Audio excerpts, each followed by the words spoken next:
adik-adik, kembali lagi dengan Kak Resti di Provok Excellent. Pasti berprestasi. Nah, untuk video kali ini kakak bakal bahas tentang fungsi organ dari sistem pernafasan. Nah, kemarin kan kakak udah bahas nih tentang bagian-bagiannya, serta kakak udah kasih dahinya kan buat kalian. Ayo, masih inget kan? Dahinya adalah hival, larynge, bromo, hidung, faring, laring, trakea, bronkeolus, dan pulmo atau alveolus. Nah, untuk video kali ini kakak bakal bahas fungsinya satu persatu, mulai dari udara masuk hingga terjadi proses pertukaran di alveolus atau pulmo. Nah, untuk kali ini kakak bahas dari yang pertama ya.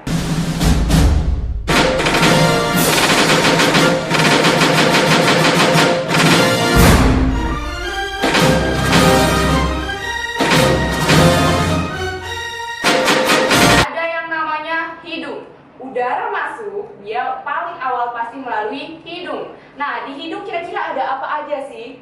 Kalau udara yang kita hirup itu udara bersih, kita nggak masalah ya. Tapi kalau udara yang kita hirup itu kotor dan berdebu, gimana dong?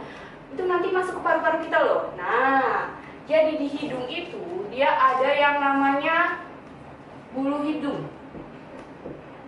Bukan bulu ya, rambut hidung. Bulu nanti masuknya aves ya nanti kita.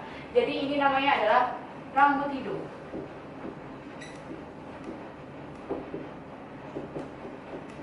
Nah, rambut hidung ini fungsinya untuk apa sih? Rambut hidung itu berfungsi untuk menyaring udara yang kita hirup melalui hidung. Jadi fungsinya untuk menyaring udara.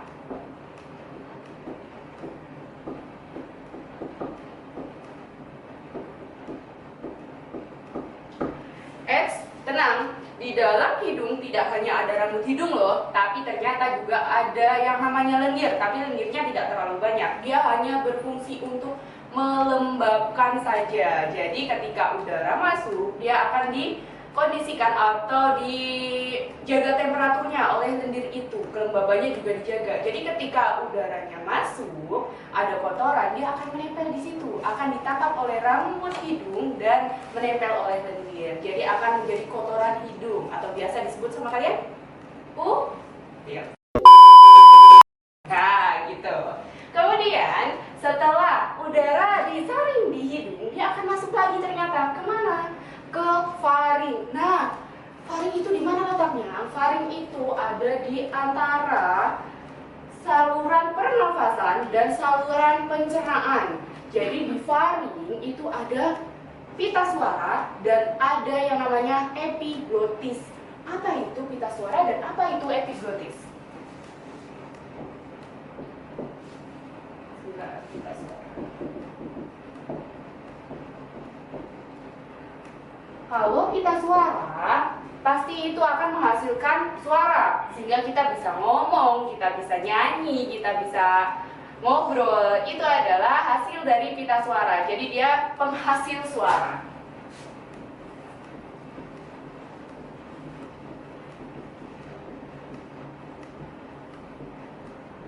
Nah, kemudian selain ada pita suara, juga ada yang namanya epiglotis. Apa itu epiglotis? Yang mana sih epiglotis?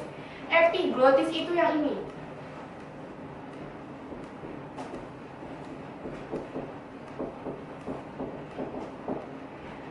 Karena epiglotis itu ada di persimpangan antara saluran pernafasan dan saluran pencernaan, jadi dia hanya berfungsi sebagai katup. Epiglotis itu katup. Katup untuk apa? Untuk menutup jalannya sistem pencernaan ketika ada udara masuk dan menutup sistem pernafasan ketika ada makanan masuk ke saluran pencernaan, sehingga tidak salah masuk ketika kita sedang ngomong sambil makan atau kita lagi bernafas sambil minum. Itu nggak salah masuk, mana yang udara dan mana yang makanan atau minumannya, harusnya masuk ke salurannya sendiri-sendiri seperti itu. Jadi epiglotis itu adalah katup.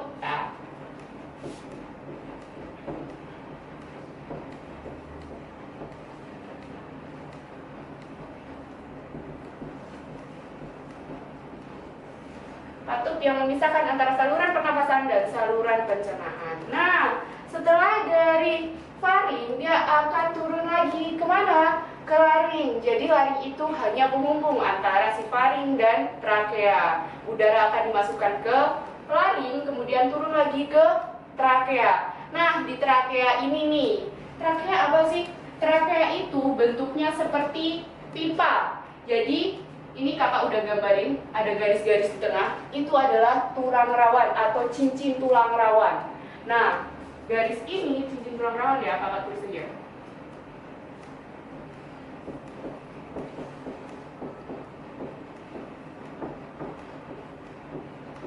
Nah, cincin tulang rawan ini dia ternyata berfungsi sebagai pemberi bentuk pada saluran pernafasan. Kalau tidak ada tulang rawan ini, dia nanti salurannya akan menutup, jadi udara tidak bisa masuk. Nah, berarti tulang rawan itu berfungsi sebagai pemberi bentuk.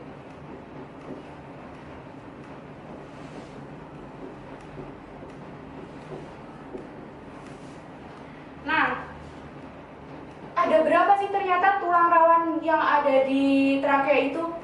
Kurang lebih, tulang rawan yang ada di trakea itu ada sekitar 16 sampai 20 dan bentuknya itu seperti cincin atau huruf C.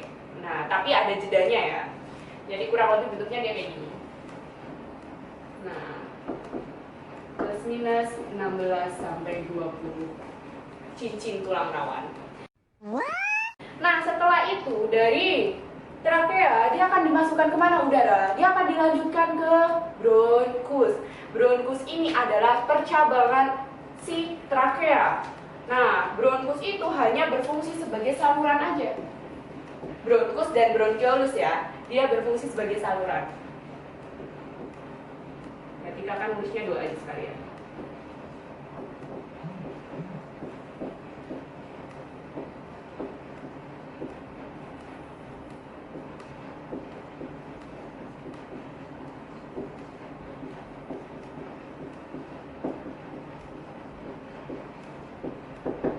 Jadi bronkus dan bronkiolus itu hanya sebagai saluran ya. Kalau bronkus dia percabangan dari trakea, sedangkan bronkiolus itu adalah percabangan dari bronkus. Nah, nanti di bronkiolus ini ada lagi cabangnya, namanya adalah alveolus atau pulmo. Nah, ini adalah tempat terpenting untuk pertukaran O2 dan CO2. Dia ada di alveolus. Alveolus itu, ingat, alveolus bentuknya seperti bola-bola kecil atau seperti buah anggur kalau kakak bilang. Jadi alveolus dia seperti buah anggur.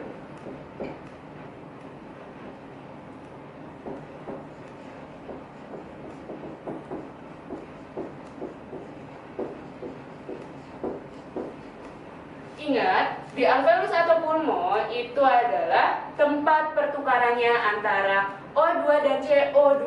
Kenapa? Karena di dalam alveolus atau pulmo itu terdapat pembuluh darah. Nah, pembuluh darahnya dari mana? Dari jantung ya pastinya itu.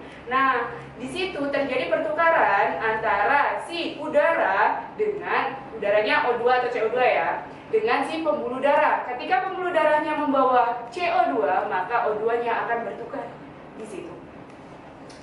Oke, jadi di sini tempat pertukaran.